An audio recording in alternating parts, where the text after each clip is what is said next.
এবারের বাজেটে আয়কর কাঠামো অপরিবর্তিত রাখা হয়েছে। নতুন সরলীকৃত আয়কর আইন চলতি বছরের 1 এপ্রিল থেকে কার্যকর হচ্ছে। আয়করদাতারা এর থেকে উপকৃত হবেন বলে অর্থমন্ত্রী আশা প্রকাশ করেছেন। নতুন এই আইনে আয়কর রিটার্নের সময়সীমা 31শে জুলাই পর্যন্ত বাড়ানো হয়েছে। ছোট মাপের আয়কর ফাঁকিতে এবার থেকে জেলে যাওয়ার হাত থেকে বাঁচতে দিতে হবে অতিরিক্ত 10% জরিমানা। কমছে বিদেশ ভ্রমণ এবং বিদেশে পড়াশোনার খরচ। এক্ষেত্রে টিসিএস 5% থেকে কমে 2% হচ্ছে। New Income Tax Act. In July 2024, I announced a comprehensive review of the Income Tax Act 1961. This was completed in a record time, and the Income Tax Act 2025 will come into effect from 1st April 2026.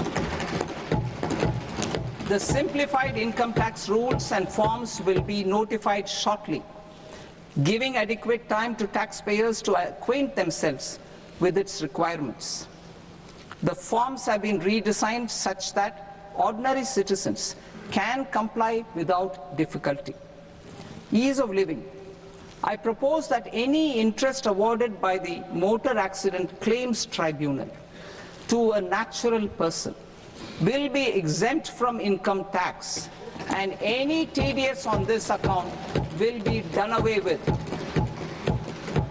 I propose to reduce TCS rate on the sale of overseas tour program package from the current 5% and 20% to 2% without any stipulation of amount.